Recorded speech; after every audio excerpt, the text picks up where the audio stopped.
Hello everyone, আশা করছি সবাই ভালো আছো। আজকে আমরা কপিকল নিয়ে পড়ব। তো এখানে আমরা টোটাল 3টা জিনিস দেখব। প্রথমে হলো বস্তুর ত্বরণ, সুতার টান এবং কপিকল ও ছাদের মধ্যবর্তী দড়িতে টান। তো চলো শুরু করা যাক।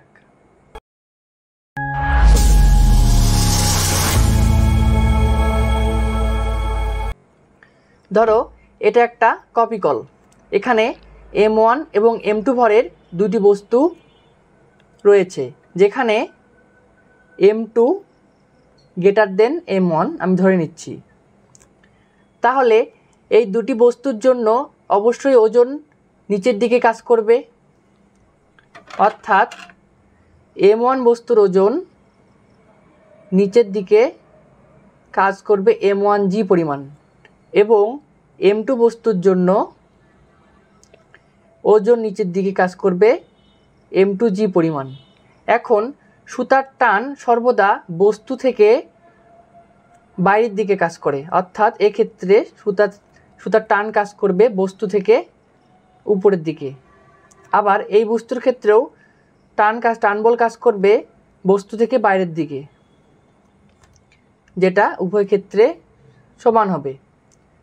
তো এবার যদি তুমি একটু ক্যালকুলেশনে আসো, M1 বস্তুর জন্য যেহেতু M2 বস্তু বড়, তাই এই পুরো সিস্টেমটি এই দিকে ত্বরণ লাভ করবে, অর্থাৎ যেহেতু M2 একটু ভারী M1 এর তুলনায়, তাই কপিকলটি M2 বস্তুর দিকে যাবে। তাহলে এখানে যে ত্বরণ আমি A ধরি, তাহলে M1 বস্তুটা অবশ্যই উপরের দিকে উঠবে, অর্থাৎ M1 বস্তুর ক্ষেত্রে ওজনের তুলনায় টান বলটা বড়। তাহলে আমরা এখানে কী লিখতে পারি? M1 বস্তুর জন্য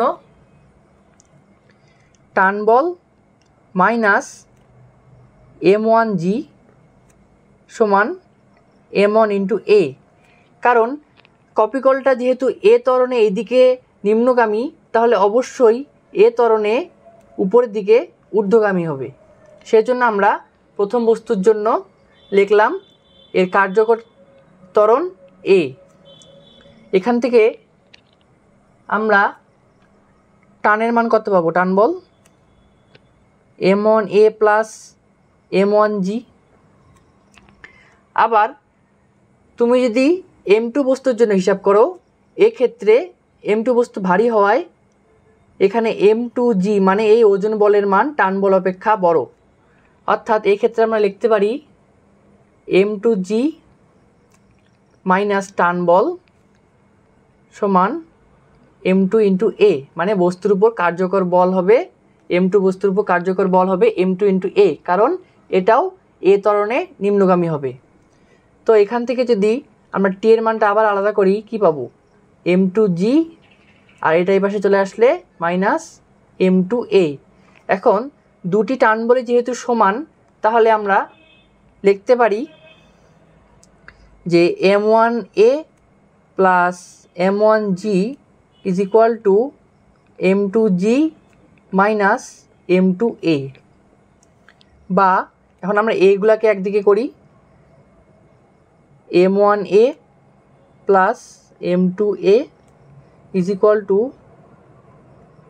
M2G মাইনাস M1G। বা এখান থেকে তুমি A কমন নাও, M1 plus M2 is equal to M2 minus M1 into G। অতএব ত্বরণ কত পাচ্ছি আমরা? M2 minus M1 divided by M1 plus M2 into G। অর্থাৎ এই কপিকলটা যে ত্বরণে গতিশীল হবে তার মান হবে M2 minus M1 divided by M1 plus M2 into G। এখানে M2 কি? এখানে M2 হচ্ছে বড় ভর, মানে কপিকলে যেটা বড় ভর থাকবে সেটা। আর M1 কি? M1 হচ্ছে ছোট ভর। আর G তো আমাদের অভিকর্ষ ত্বরণ। এবার ধরো টান বল নির্ণয় করবো আমরা, সুতার টান। সুতার টান আমরা এখানে কি পেয়েছিলাম, সুতার টান কিন্তু তোমরা দুইটা সমীকরণ থেকে নির্ণয় করতে পারো। ধরো এটা 2, এটা 1। তো আমি 1 নম্বর সমীকরণকে বেছে নিলাম। এখানে কি পেয়েছি আমরা, যে টান T equals to m1 into a plus m1 into g, বা টান বল টি সমান m1 ইন্টু এর মান বসাই আমরা এখানে m2 minus m1 into G divided by m1 plus m2 plus m1 G, বা টি ইজ ইকুয়াল টু, এখানে এটা গুণ করে দিই, উপরে গুণ করে দিলে কি থাকবে, m1 m2 এখানে জি গুণ আকারে আছে, মাইনাস m1 মানে m1 square into G divided by হরে m1 প্লাস m2, পাশে কি থাকলো m1 জি। এবার এটাকে যদি লসাগু করো,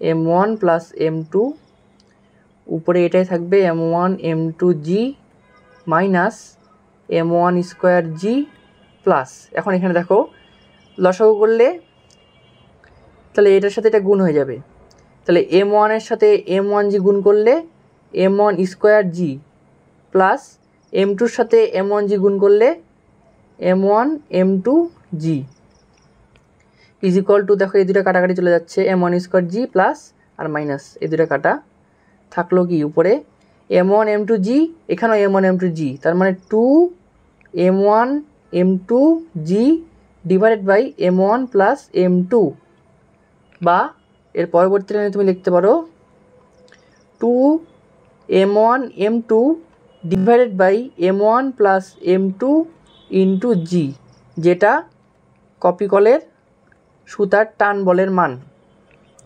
আশা করি এই পর্যন্ত বুঝতে পারছো। এর পরবর্তীতে 3 নম্বরে আমরা কি বলছি, যে কপিকল ও ছাদের মধ্যবর্তী দড়িটি টান।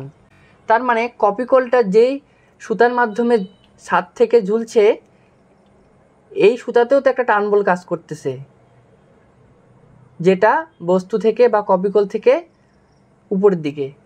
এখন এই টান বলের মান কত হবে, এই টান বলের মান হবে, ধরলাম এটা টি ড্যাশ, এই টান বলের মান হবে